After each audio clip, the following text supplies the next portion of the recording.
arms.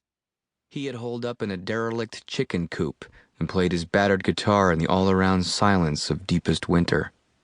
He sang in an eerie falsetto, and sometimes around the campfire would make you weep in the unreliable shadows thrown by those orange-yellow flames and white-black smoke.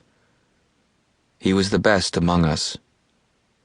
He wrote songs about our place on earth, the everywhere fields of corn, the third-growth forests, the humpbacked hills and grooved-out draws, the knife-sharp cold, the too short days, the snow, the snow, the snow.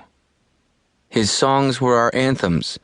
They were our bullhorns and microphones and jukebox poems. We adored him. Our wives adored him. We knew all the words to the songs, and sometimes we were in the songs. Kip was going to be married in October inside a barn he'd renovated for the occasion. The barn stood on a farm of horses, the land there delineated by barbed wire fences. The barn was adjacent to a small country cemetery where it was entirely possible to count every lichen-encrusted tombstone and know how many departed were lying in repose under that thick sod. A census, so to speak. Everyone was invited to the wedding. Lee had even cut short the leg of an Australian tour in order to attend. But to all of us, Kip and Lee seemed the least close among our friends. Kip, as far as I knew, didn't even own any of Lee's albums. And whenever we saw Kip driving around town, it was inevitably with a Bluetooth lodged in his ear, his mouth working as if he were still out on the floor of the mercantile exchange. Kip had just returned to Wisconsin after about 9 years of trading commodities in Chicago. It was as if the world had just gotten small again. For years, decades, our whole lives really, we'd listen to the farm reports in our trucks on the AM radio. Sometimes you'd even hear Kip's voice during those broadcasts as he was interviewed from his office down in Chicago, that familiar, self-assured baritone narrating fluctuations in numbers that dictated whether or not we could afford orthodontia for our children, winter vacations, or new boots, telling us things we didn't exactly understand and yet already knew. Our own futures were sewn into those reports of milk and corn prices, wheat and soy, hog bellies and cattle. Far from our farms and mills, Kip had made good, manipulating the fruits of our labor. We respected him just the same. He was fiercely intelligent, for one thing.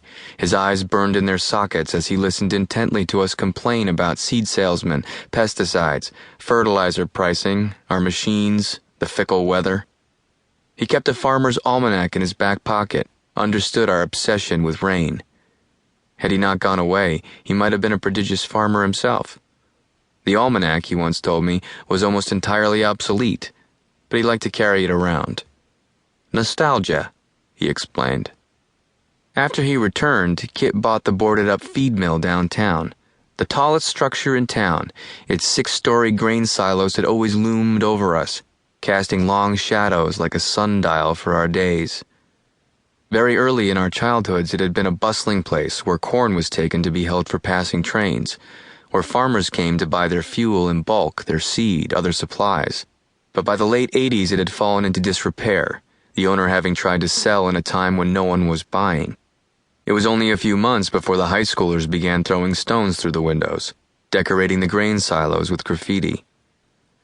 Most of our lives, it was just a dark citadel beside a set of railroad tracks that had grown rusty and overgrown with milkweed, ragweed, fireweed.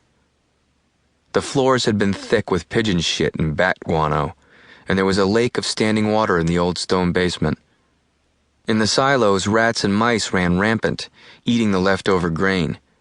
Sometimes we broke inside to shoot them with .22s, the small caliber bullets occasionally ricocheting against the towering walls of the silos.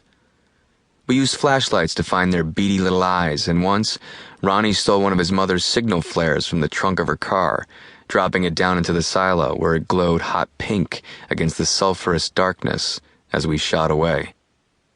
Within 10 months, Kip had restored most of the mill. He paid local craftsmen to do the work, overseeing every detail. He beat everyone to the site each morning and was not above wielding a hammer or going to his knees as needed to smooth out the grout or what have you. We guessed at the kind of money he must have thrown at the building. Hundreds of thousands for sure.